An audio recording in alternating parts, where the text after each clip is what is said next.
Salut tout le monde, bienvenue sur ma chaîne. Moi c'est Christelle Pondy. Ici je vous partage mon expérience, les conseils, les astuces concernant Campus France. Cette vidéo, on va voir les erreurs que vous devez éviter quand vous commencez votre parcours Campus France. Ce sont des erreurs qui peuvent vous porter préjudice pendant votre parcours procédure Campus France. On va voir tout ça juste.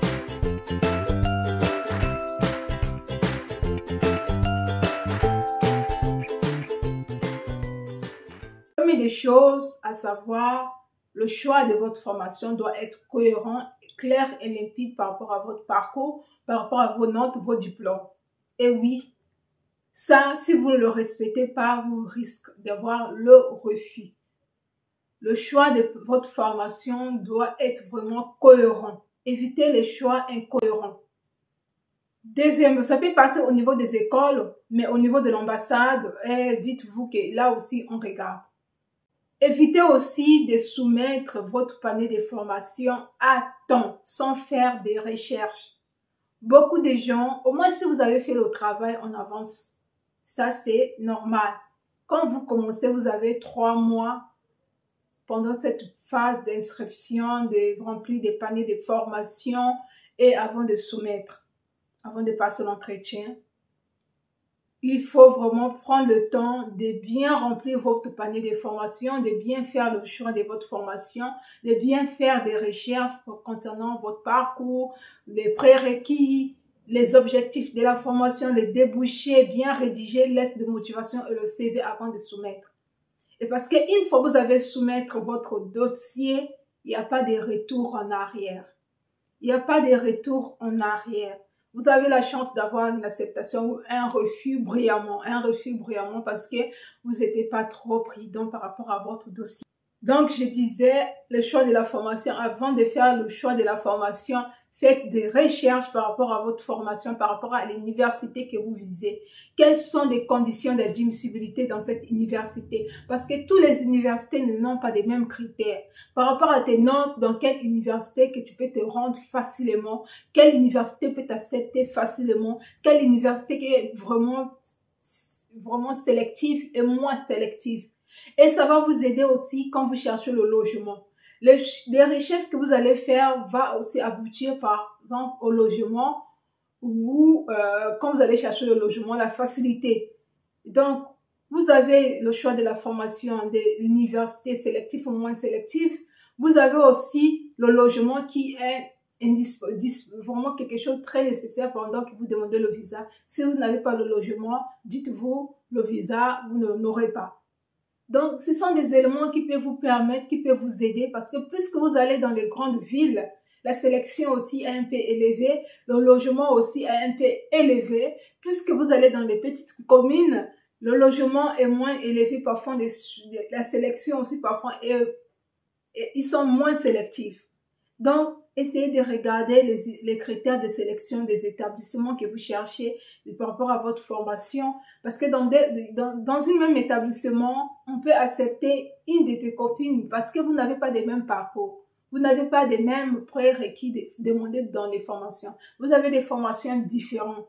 Et vous allez dire que là-bas, on accepte plus. Et quand tu vas là-bas, on ne t'accepte pas parce que ta formation est la formation que ta copine a choisie ou ta soeur ou ton neveu, c'est pas les mêmes parcours, c'est pas les mêmes prérequis. Ça fait toute la différence. Ça joue sur votre dossier et sur vos choix, les chances d'acceptation.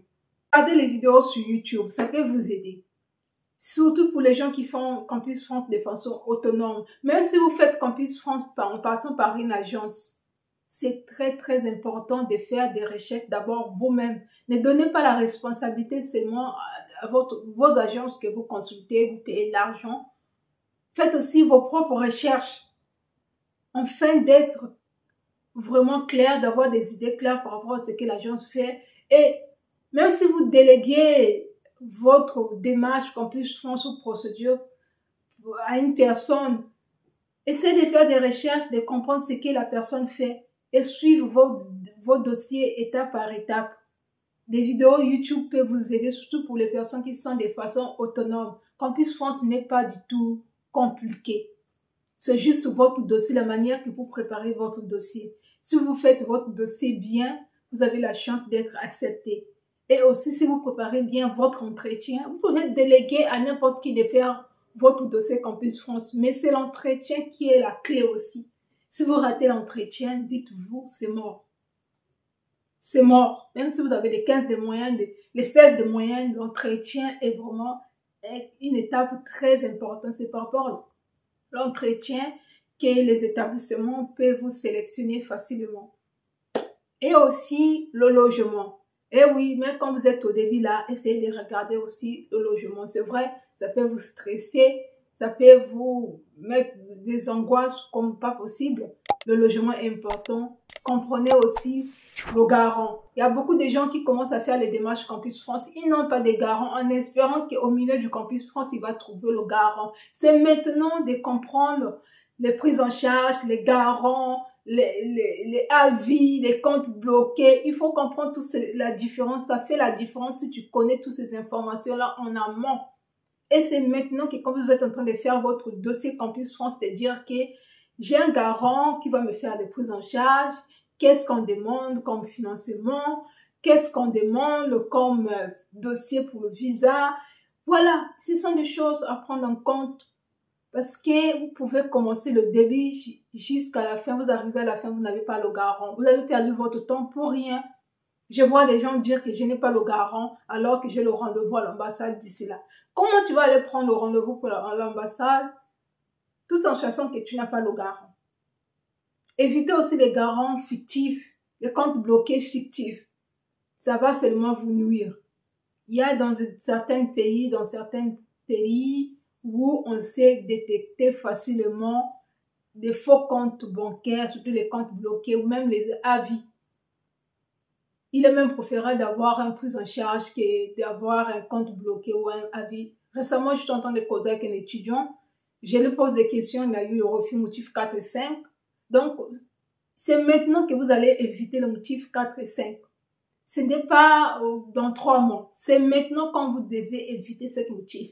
4 et 5, ce sont des motifs qui sont flous. Il y a tout dedans. Il y a le choix de formation.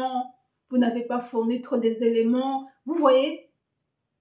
Donc, on l'a donné 4 et 5. Quand j'ai regardé son dossier, il a commis une erreur. La personne, il a d'abord un garant, un logement à titre gratuit, mais il a encore un avis, un compte bloqué, un avis de 4 millions, la somme demandée exactement.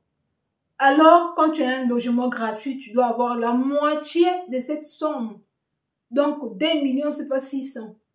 Donc, évitez, c'est maintenant que vous devez vous consacrer aux recherches avant de soumettre vos formations, avant de faire quoi que ce soit. Faites des recherches dans tout et rien. Posez des questions. Allez-y dans les journées portes ouvertes de Campus France. Posez des questions. Demandez des informations nécessaires qui vont vous permettre d'avoir l'acceptation, qui va vous permettre d'avoir le visa. Donc, voilà un peu ce que je devais vous dire. J'attire votre attention parce que beaucoup de gens commencent Campus France. Pour eux, c'est comme un jeu, mais alors que Campus France est facile à faire. Tu n'as pas besoin d'être même épaulé. C'est très clair. Tout est là. On vous dit tout de début jusqu'à la fin, ce qu'il faut faire. Vous suivez juste les étapes. Vous respectez leurs critères. Vous respectez les règles. Vous respectez les documents qu'on vous demande. Vous respectez les étapes, les procédures, les dates, les délais. Tout ça, quand vous respectez tout ça, si votre dossier est solide, vous êtes présent à toute fois dans les réunions, vous devez normalement avoir une acceptation et avoir votre visa. Peu importe votre moyenne.